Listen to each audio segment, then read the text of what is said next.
Welcome to Tales from the Fandom, a podcast that brings a special guest out of the multiverse and straight to you. And now your host, David Ginsburg.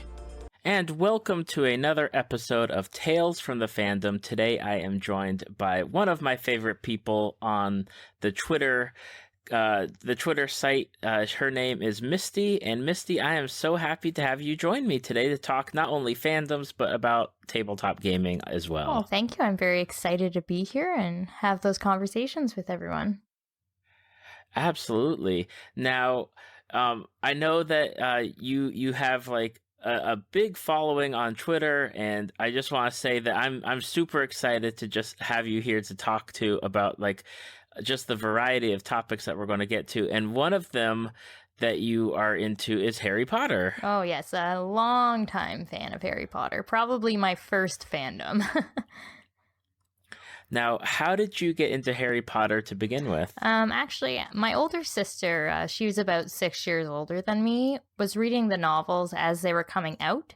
They were a bit beyond my time, but as soon as I got old enough to read them to myself, I would steal them from her, and I started reading them. Then the movies started coming out, and I was hooked immediately. Nice. Which is your favorite book? Ooh, the favorite book? Probably The Order of the Phoenix. Just, it's a turning point. It's between this young adult, more adult content point as well, and it's where everything's really starting to get serious, so. Okay, and I know for some people their favorite book is not their favorite movie. Is it with you? Is your favorite movie like Order of the Phoenix, or is it a different movie? It is a different one. Dun dun dun. Yeah. I love the second movie, so Chamber of Secrets. I absolutely love that movie. I think all the actors are in their like childhood acting prime. I like the tone of the movie, the direction. That scene where Harry and Draco are dueling, I love seeing that come to life. So yeah, that's my favorite movie. Nice. I know that that's a big thing with the Harry Potter movies as opposed to books. It seems like a lot of people, their favorite book is not their favorite movie. And what was funny is that my daughter, who's 8, has started reading the books, and she just finished Prisoner of Azkaban, and we watched the movie, and she's like, that's not how it happened in the book. That's not how it happened in the book. Like, all through the movie, she's like, well, what about this part? And what about this part? And where is that? And I'm like, welcome to our world. Right. It is a struggle sometimes when you're watching, especially when you're watching the movies with somebody who hasn't read the book. My partner, I introduced him to the movies, which he wasn't a big fan of. So there's some, there's a bit of contention there. But it's hard not to be like, well, this happened in the book instead. He's just like, shh, stop. I totally know how that feels. I mean, it's just, you watch it and you're like, but they cut out like all these parts. I know one of the big things about like Prisoner of Azkaban that a lot of people rail on is they never talk about who the Marauders are or what it matters to the entire story with the Marauders map, and it's just crazy. Yeah, they don't really go in depth in any of the movies. Like, somewhat they do. My biggest pet peeve, play on words, is that Peeves is not in the movies at all. And that really has always made me a bit upset. Mm-hmm. Yeah, that's always one of those things, especially with Fred and George when they're leaving with Umbridge, and they're like, give her hell, Peeves, and throughout the rest of the book, it's like, Peeves is always doing something, and you just miss out on all that extra, craziness with him. Yeah, he adds a bit of extra playful magic to the whole series. Now, who is your favorite character in the Harry Potter fandom? For characters, I would probably go with Hermione Granger, which I feel is a bit typical, but I guess because she was easy to relate to when you're growing up and you love books and you actually like learning in school. And especially when you're like me, I was a very loud, outspoken young girl. And I wasn't very shy or held my opinions back. And I feel like Hermione did that a lot. And so I appreciated seeing that in the novels and the movies. So probably her. Okay, that's a good solid choice. I know that a lot of people either, there's always the people that love the trio, or then you get into characters like Draco or Neville or Luna.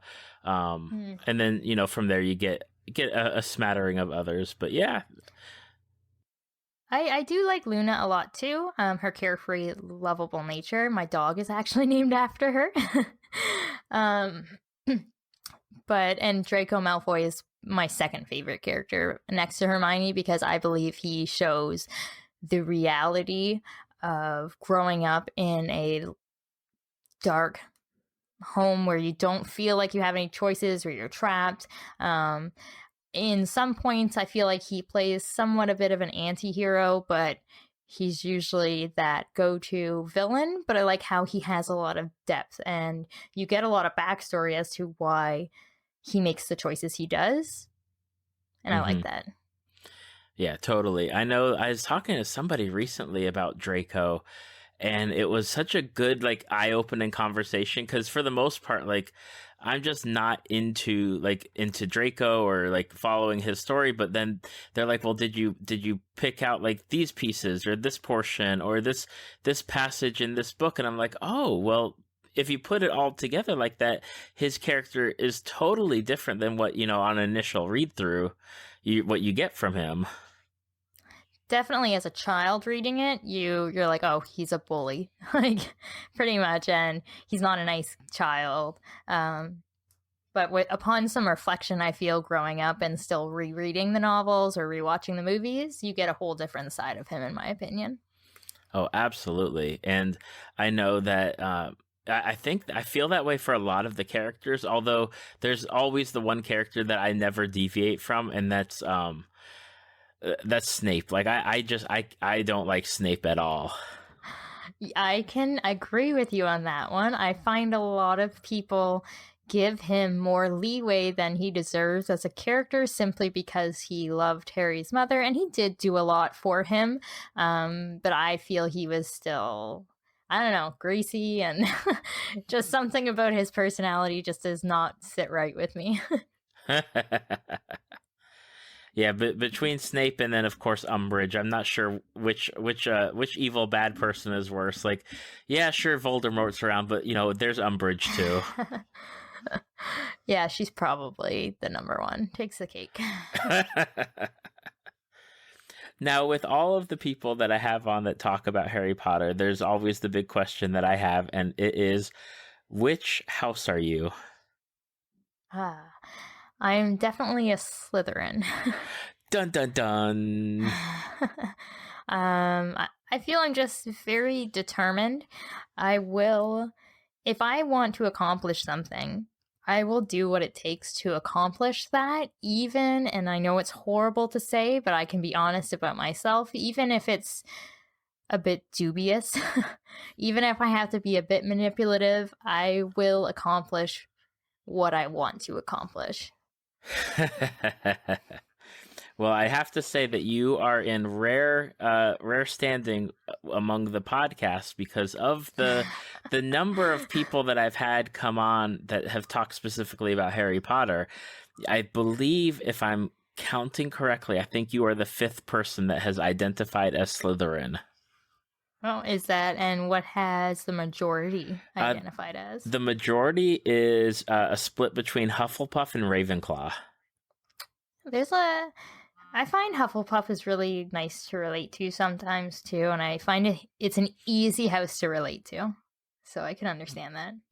Oh, absolutely. And I know that every Slytherin that I've talked to is definitely, it's definitely, there's always that part of that personality that eventually shines through, either through like conversation on the podcast or like when I follow them on social media. And it's like, yep, you totally are that like determined, I will do what it takes kind of person to get what I want and get it done. Yeah.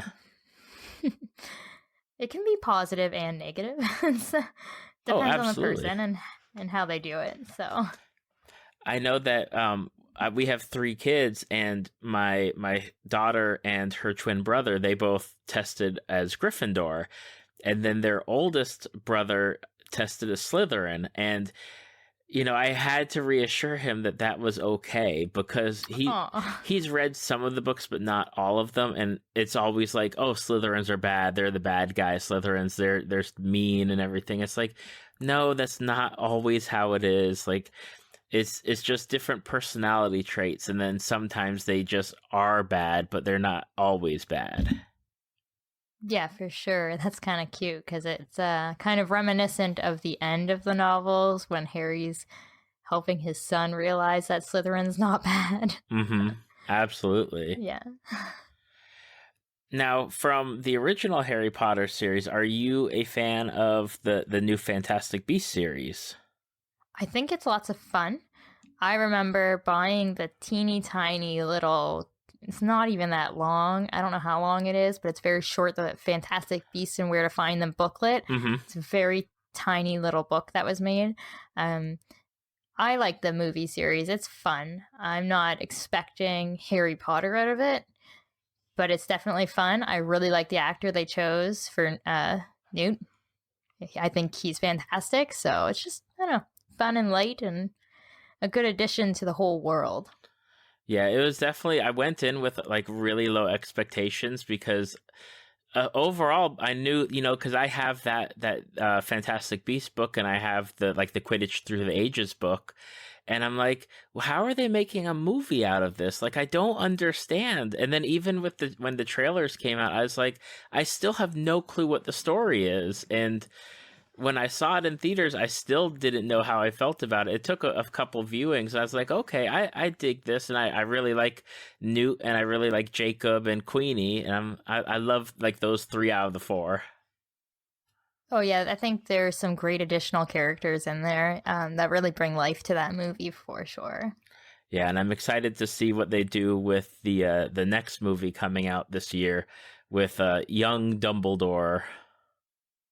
Oh, yes, that's going to be very interesting to see. I wonder, since we do know a lot about Dumbledore's, well, I won't say a lot. We do know about Dumbledore's backstory, so I wonder how close to that it's going to stick, because we do know some of the things he was involved in back then, so. Mm-hmm, definitely. And yeah, I know that they allude to a few things like Dumbledore is telling Newt that Newt has to do this stuff and that he can't get involved. And I'm like, ooh, I wonder what Newt's going to do. Mm-hmm. It's going to be very, very interesting to see what comes of it. That's for sure. And it's kind of nice that we can't know until we watch the movie this time. Last time we got to read the books ahead of time. This time we have to wait. Yeah, it's not like we can lord it over people and be like, I know what happens in the book. And, oh, they took this part out and they changed it. Nope, it's all fresh. Someone died. Oh, my gosh. That was always the worst during book releases, especially on the last book. We were waiting in line at a Walmart to pick up the book, and of course people are jumping to the end and they're shouting and yelling about it. I'm like, be quiet, you. No, yeah, I actually went to an artist camp growing up as a teenager. It was just like a fun camp where you go to learn how to write or learn how to be a photographer kind of thing. So I went there for writing, and there was a rule that was a camp-wide rule, because a week before camp started, the last Harry Potter book came out. So there was an absolute rule that you could not say a single thing about the book. You couldn't talk about it with anybody. And if you were reading it, you had to do it in a corner where nobody could look over the pages so that none of it could be spoiled, because we all were so obsessed with reading Harry Potter. Oh my goodness. That at least that's a good rule for a whole camp. Yeah. If only they had been like, no, people in Walmart, you could not spoil it for people. There will always be those people. Yes, there will. Now, moving from Harry Potter over to a different fandom that is also located in England, and I guess across space and time, is Doctor Who. Yeah. I actually only recently got into Doctor Who. Well, by recent, I mean it was about 5 years ago. I heard a bunch of hype from some friends, so I started watching, and I did start with the new series, and I finished it so incredibly fast. I was like, oh no, I need more. And I tried so hard to watch the old series, like Classic Who, in order, which is really, really hard to do. It's so hard to find all the episodes in order, in my opinion. But I watched a fair amount of the Classic Who's, and I just like all of it. It's all wonderful. What's funny is, as a kid growing up, I remember distinctly seeing like classic Doctor Who when I was probably like 6 or 7 at some point. And I was like, oh my gosh, this is such a stupid show with like people in suits, and you could tell. And it's like, and it was the worst. And then when this like new revival or resurgence of Doctor Who came around like a couple years ago, I was like, what, that show's still around? Like, are you serious? But I've not seen the new version. Everyone keeps telling me to, and it's one of those like major fandoms that I've not yet been able to get into at this point. I absolutely recommend it. It is still corny. It's still the BBC. It's still sometimes you're like, how is this look so low budget when I know you have a budget? There's still those moments, but I just think it's wonderful, especially with the new Doctors. The actors are wonderful. The way the writers and the way they have this overarching storyline than their individual storylines, I think they've done wonderful with the new series. And I have to ask, do you recommend starting at the beginning of the new series to get in from that point, or would you recommend, getting in somewhere later? Like a lot of people don't agree with this, but I recommend starting at 9. So the original of the new series. Mm-hmm. I definitely start at the beginning. A lot of people skip him for some reason, and I don't think that's worth it because he has a lot of fantastic episodes, and he shows a different kind of the Doctor that the next 3 are not going to show you. And I just think it's really interesting because it really adds to the differences of the Doctor's personality every time he regenerates. And I really like his companion Rose, which a lot of people don't either, but I loved her a lot. So she was in that series a lot, which was nice for me. What is it about Rose that you like? Because I've heard that she's a very, I don't know if I would call her like a divisive character, but I know that people have very strong feelings about her. But again, not familiar. I'm not too sure why that would be. A lot of people have some feelings about her because I find she is a love interest. And some people see her as a damsel in distress at times. I don't see that. She is absolutely a love interest to the Doctor, and I'm okay with that. Some people aren't. Some people are kind of over this whole doughy-eyed woman going after the Doctor, feeling that she might put off. But I think she has a lot of independence in her own way, and there's quite a few episodes where you get to see her just save the Doctor instead of the Doctor saving the world. It's her saving him. So that's awesome. Yeah. Now, do you have a favorite Doctor? Oh, absolutely. That'd be the 10th Doctor. So that's played by David Tennant. As soon as I saw him, so I started with the 9th Doctor, and then when he regenerated into David Tennant, I was immediately like, yeah, I'm gonna like this dude. And then I found out the backstory of David Tennant, and I just loved him even more because he was obsessed with Doctor Who growing up, and he became an actor who desperately wanted to play the Doctor. He always, like, since he was a little child, he's like, yes, I'm gonna grow up and play the Doctor, and he finally got to, and I just think it's wonderful, and you can see how much love and devotion he has to that role. And he's just a very emotional Doctor. He's like a little child Doctor who's trying to act like an adult a lot of the times. And he has a lot of amazing episodes and a lot of emotional episodes. And I really like all those. Awesome. I know that he gets a lot of praise and compliments as being the Doctor, and I know that that's one of, like, when I think it was David Tennant, when he went over to Jessica Jones, everyone's like, how can I see him as Kilgrave, when I saw him as the Doctor and loved him in that. Oh yeah, I think he did fantastic as Kilgrave too. I just think he's an actual versatile actor. Like, he's done well in everything, like Broadchurch too. I've liked him in everything I've seen him in, so. Very cool.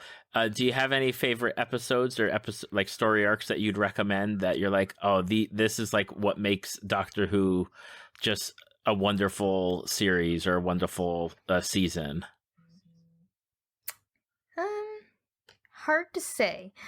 I really like Blink. Don't Blink.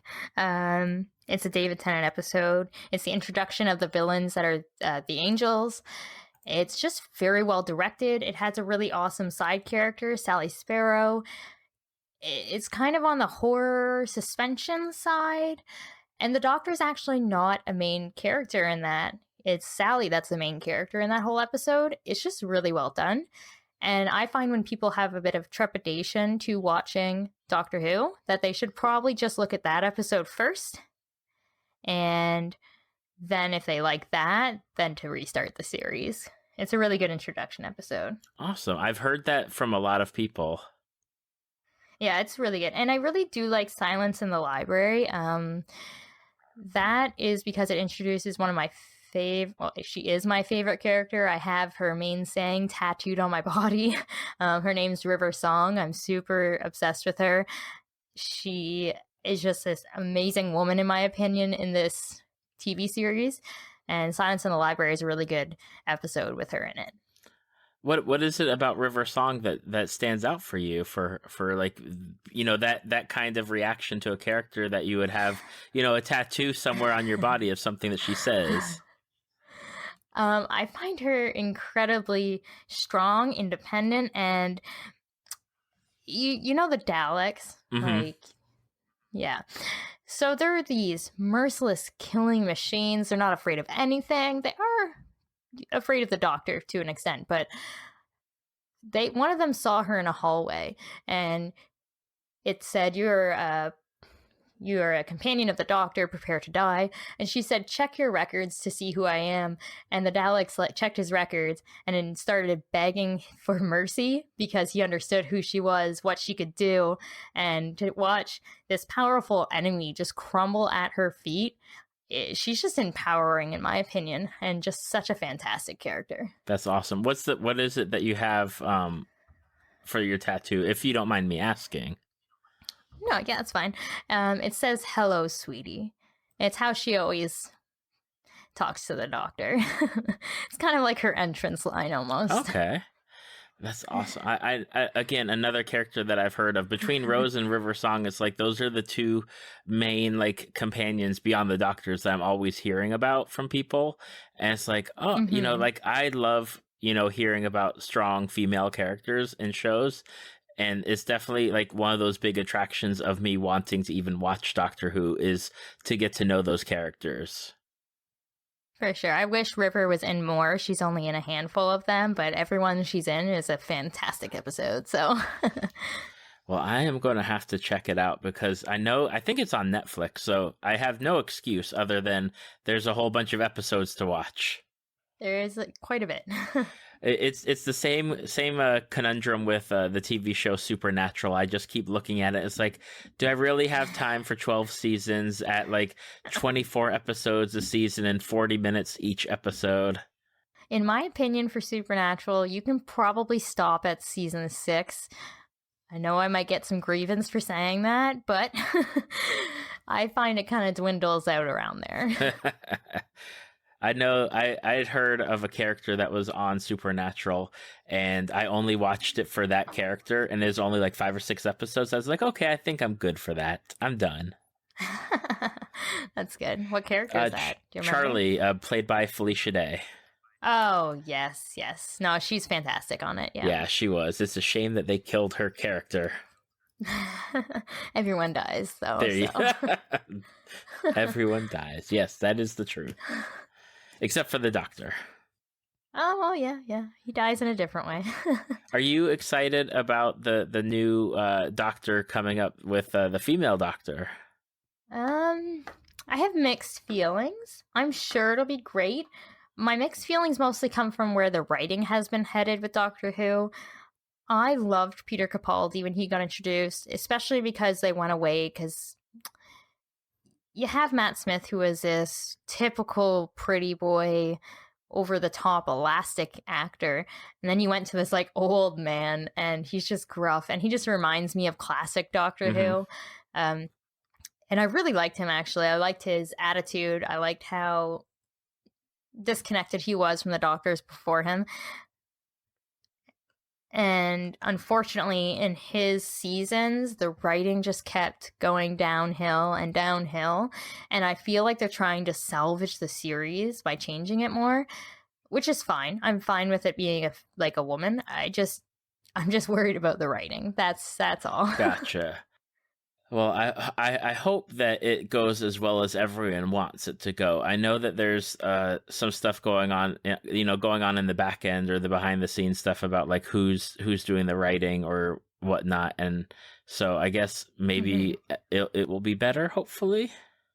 Yeah, and I'm worried that with it being a woman, they're gonna focus on that a lot, and I hope that's not what it comes to. Because the Doctor changes every time he regenerates. And if they focus on her gender, then to me that is just a unnecessary plot point to focus on the Doctor's gender. Yeah, I definitely agree on that. Like that shouldn't even come up at any point unless like maybe they run into a character that already knew a previous Doctor and is like, oh. Yeah. But other than that, it should be like status quo, basically. Yeah. Technically he's married, like the Doctor. So maybe when the new Doctor meets their wives, maybe then there should be some comments made, but otherwise it shouldn't be a focal point. Exactly. And hopefully it won't be. Now, one of the big things that I think I followed you originally for, and it's one of the things that we're doing for the month of June for Women in Tabletop Gaming Month, is having women come onto the podcast to talk about tabletop gaming. And I love it, and this came about before, like after I'd already friended you and talked with you about coming on the podcast, and now we're doing this Women in Tabletop Gaming Month in June, and I'm super excited to just have you to talk about women in tabletop gaming, because you seem, as far as me looking in on the Twitter stuff, is that you're big in the community, and you definitely have some experiences that need to be talked about, and you've talked about them on your blog and everything, and I'm just happy to have you to talk about tabletop gaming with me for this project. Yeah. Tabletop's always been a pretty big part of my life since I was a teenager, so we're going to say like almost 14 years now. So I'm excited to talk about it, and I feel like women have a lot of different perspectives about tabletop gaming that other individuals might not have. Absolutely. Now, how did you get into tabletop gaming to begin with? It was actually an ex-partner of mine that introduced me to it.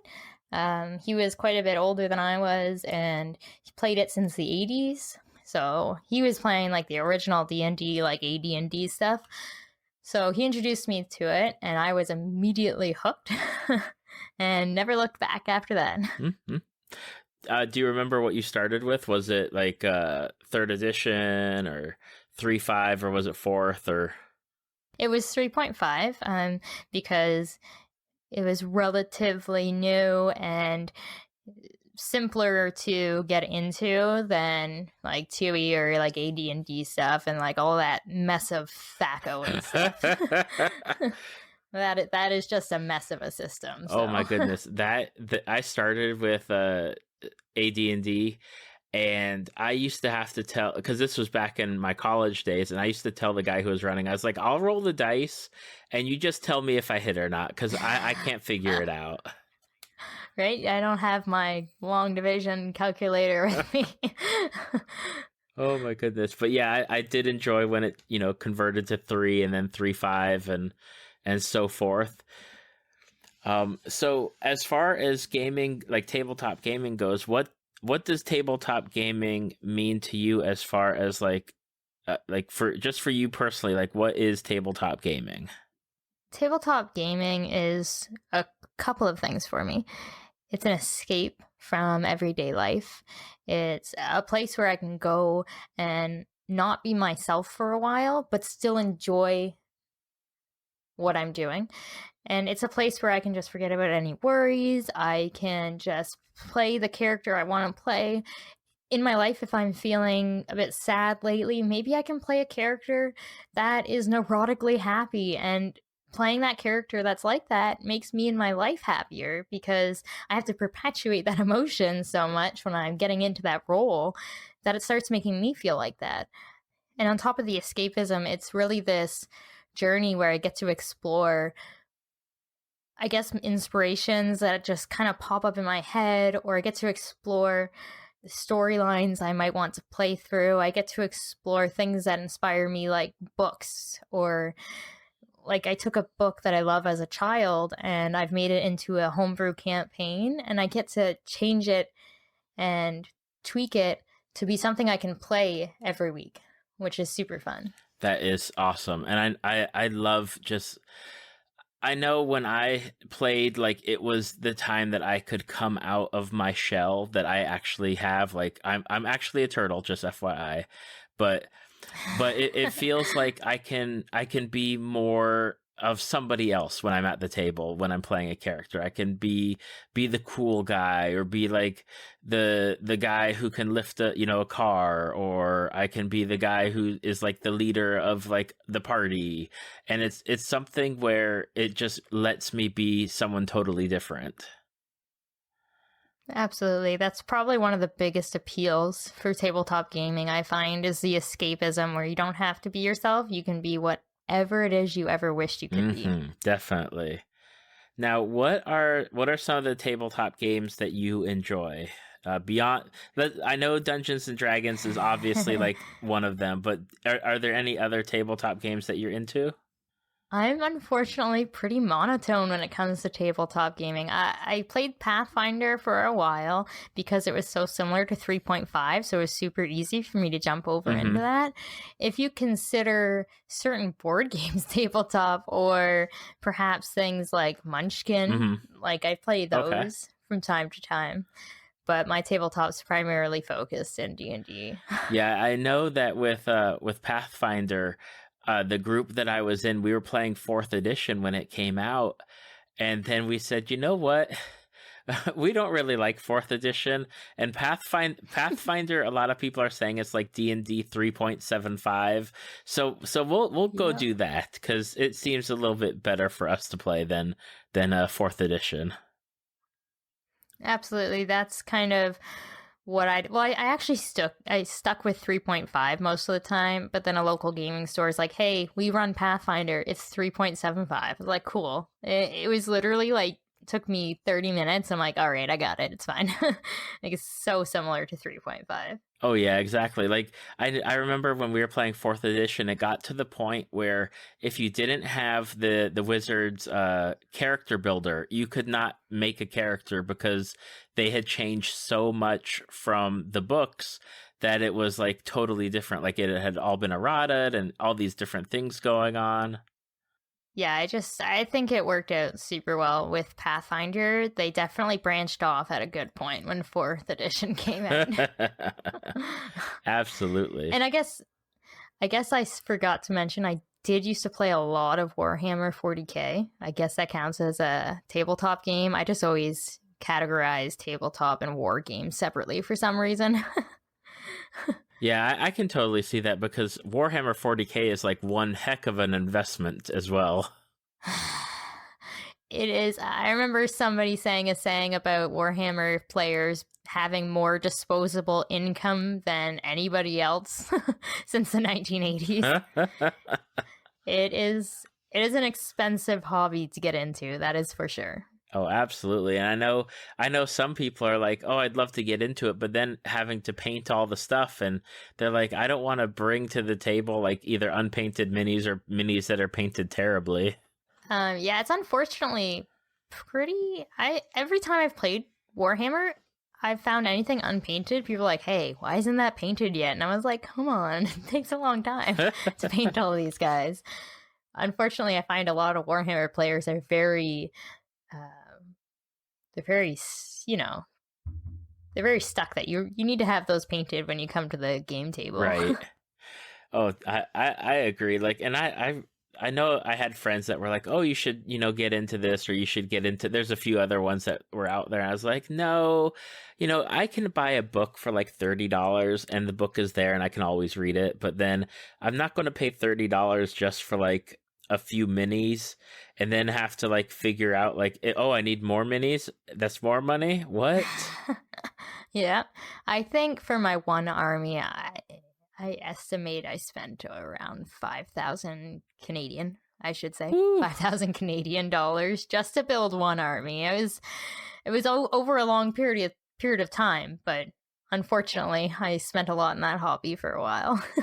Oh my goodness. That, I was thinking back when I was like packing up my role playing books the last time I moved, and it was like, okay, how much did I spend overall like on these books back in like my college years buying just stuff? And it's like, oh wow, I just had disposable income. Like I wasn't saving at all during college. It's better not to think about the money spent over time and just think about the enjoyment had over time. Exactly. And at least, it's not like I was spending it on beer or alcohol. I actually have things to show for my money.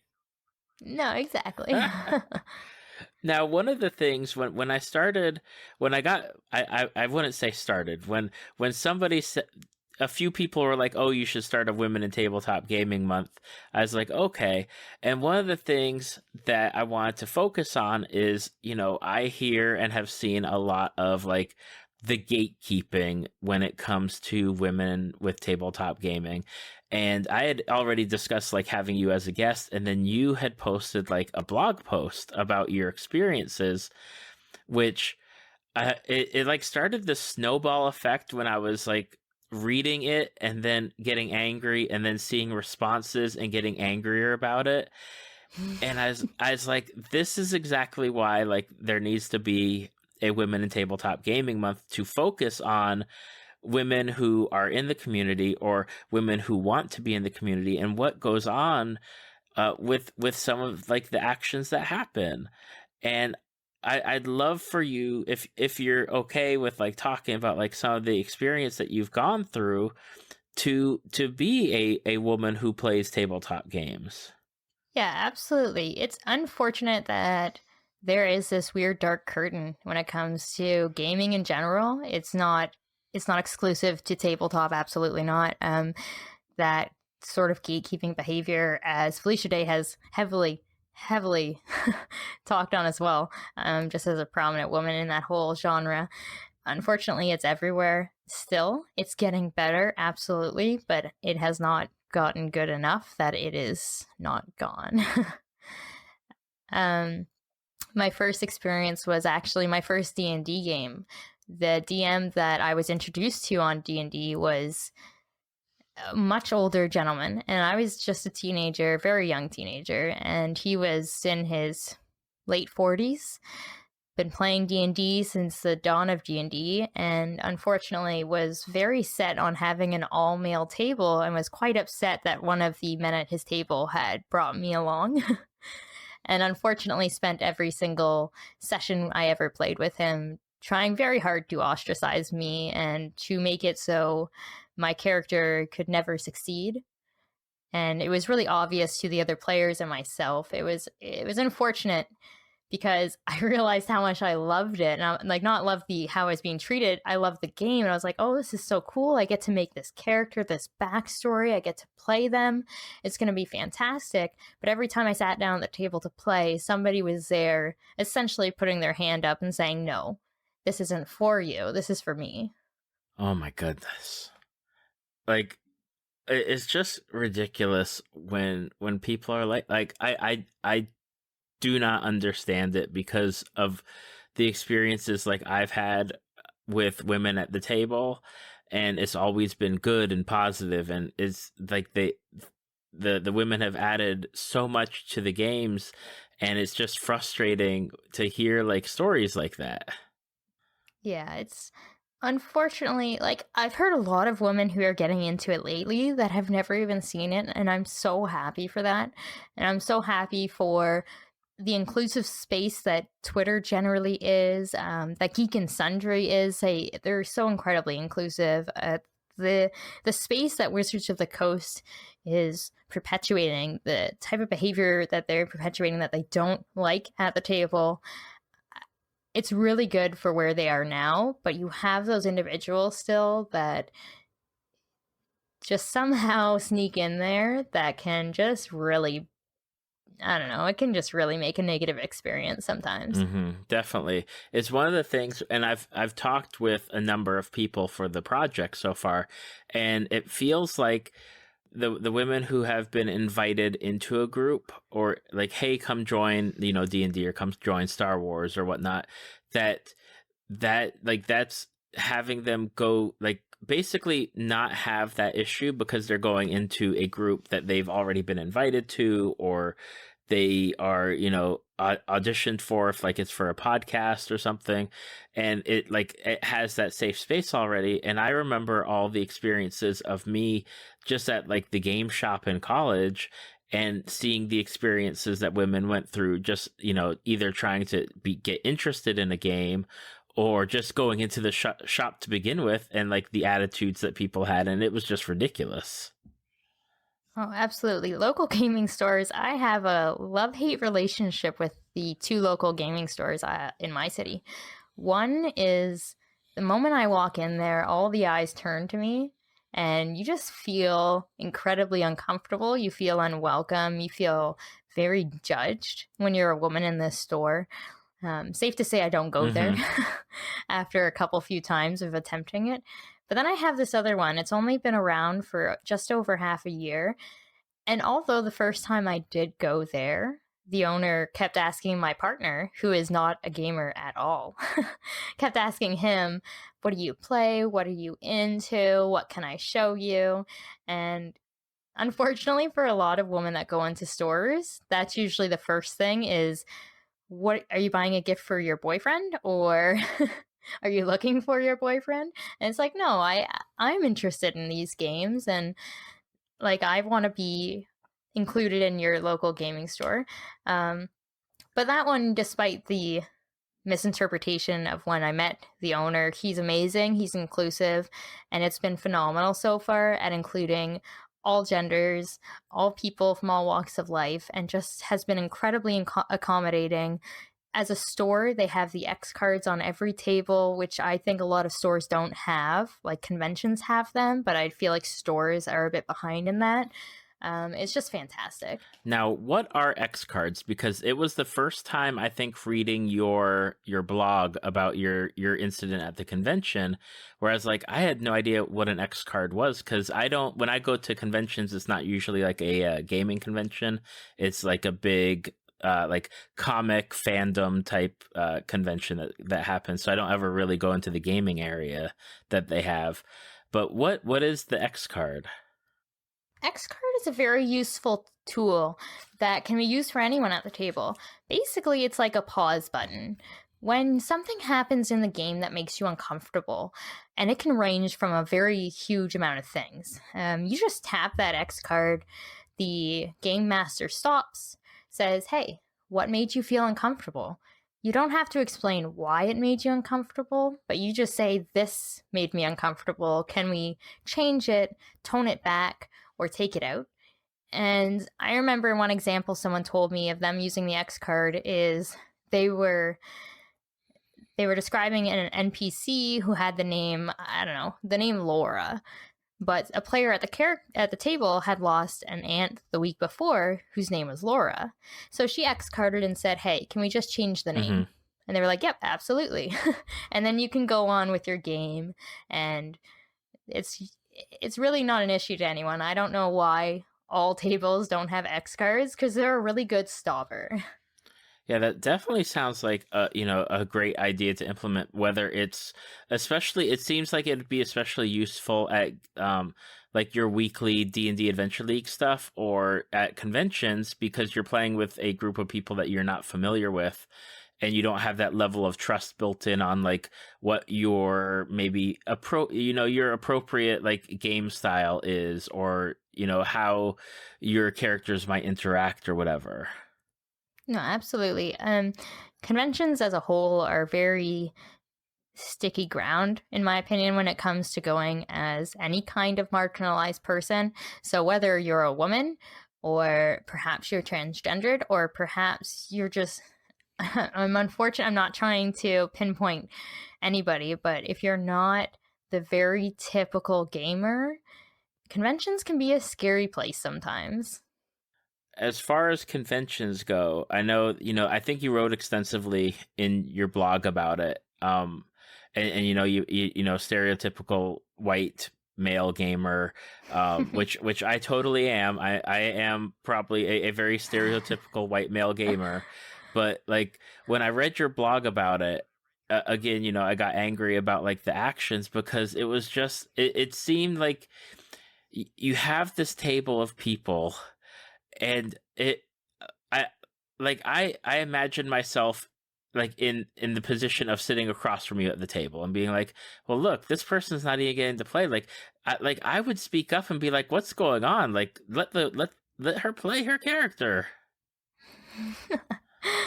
I Unfortunately, I feel a lot of people at the table, they freeze. And even if they do notice it happens, because I'm going to be honest, I feel a lot of men who sit at the table might not even realize it happening. But I feel is some that do might be a bit too anxious to say something. Though it's always good to stand up for somebody that can't stand up for themselves. I always advocate that, but I never get mad at people for not being able to. Yeah, unfortunately, that convention is run by one man. It's not run, like, he doesn't have any kind of committee or any kind of secondary help. It's one man running the entire thing. So if you have an issue, you have to go to this one man who is not a very comforting person to report to, if that makes sense. So unfortunately, there's been a lot of local issues right now, actually, that have just kind of exploded with a bunch of marginalized people coming forward and saying, your convention's unsafe. It makes me feel uncomfortable. These things have happened there. Like, my story is absolutely not the only one that has happened at that convention, and that makes me incredibly sad. Right, because I remember your blog came out, and then within, I think it was like a day or two, there was like a response by someone else, and I can't remember her Twitter handle, where she had also posted about like her experiences. And I was like, oh my good, like just like from you to her, and then it just kept going, and I could not believe it. Mm-hmm. Unfortunately, too, a lot of those, there were a couple other blog posts written specifically about this convention. Unfortunately, the woman who wrote those ones, who might not have gotten a lot of as much of attention as mine did, the owner of the convention banned them from talking to him, blocked them, refused to let them speak on the issue. But he wouldn't do that to me because he felt a bit like it'd be a political issue if he did. And it was really uncomfortable because he wasn't letting all these victims of harassment speak. So unfortunately to say, a lot of my friends and I, we are not supporting that convention anymore. But this podcast, this Tales from the Fandom, is airing in June, right? Yes. Then I can say that a committee has come together. We have created a not-for-profit organization where we are running our own gaming convention in our city that is inclusive, that is run by marginalized people. And it's going to be awesome because now we have a safe place where we can go to once a year and just be this giant group of these inclusive gamers, and it's going to be great. Oh, that is awesome. And whenever you start having, promotional stuff or whatnot, I will be happy to share it or post it wherever you need it to go. Now, one of the questions that I didn't send over to you that I've actually started asking everyone who's doing the Women in Tabletop Gaming Month is if there is a woman or a girl listening to this podcast episode today and they are interested in getting into tabletop gaming, what would your advice be for them so that they could come to the table? I would say it's always good to approach the table with a friend. I know that's not always possible. You might not have a friend that's interested in playing, but it always makes your first transition into playing tabletop a lot more comfortable. And I also recommend starting online. The reason being for that is, unfortunately, a lot of gaming stores or a lot of conventions, they do still have a bit of issues to work out. But the online community, finding a group on Roll20 or Fantasy Grounds, I've found to be a lot easier for women in tabletop. It's just a lot less of, maybe because it's not in person, I'm not sure, but it's just a lot easier to integrate yourself into that. Otherwise, if you go with a friend, I think that's good.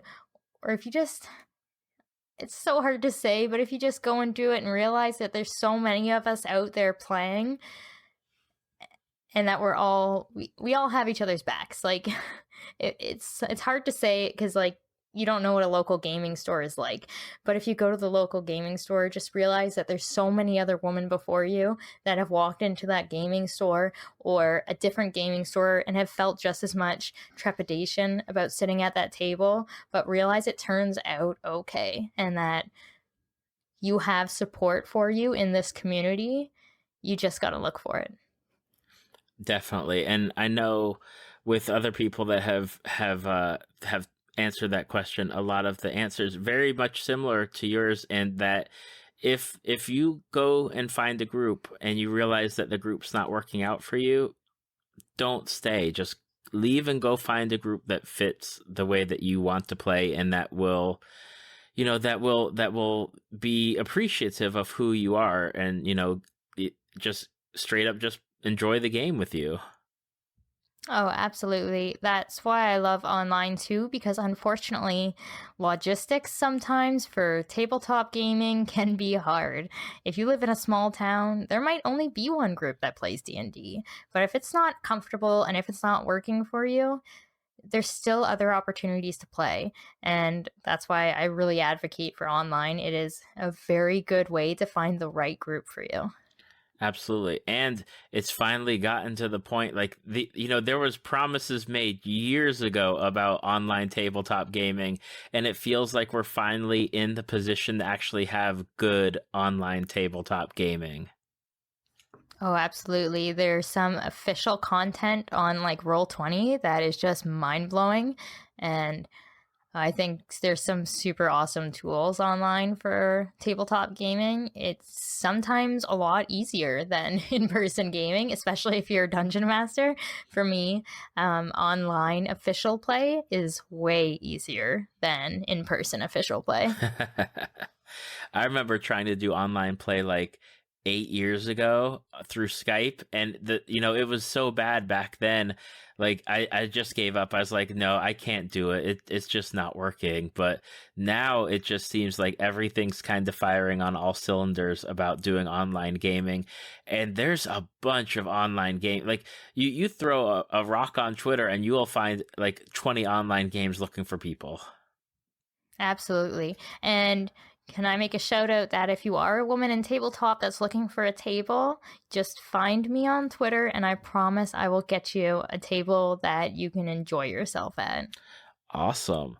Now, Misty, where can people find you online? You can find me at Misty Vander on Twitter. So it's just MYSTYVANDER. You can also find me on my blog, which is aspiringhalfling.com. You can also find my all-woman hosted podcast at Ladies Slaying Dragons on Twitter as well.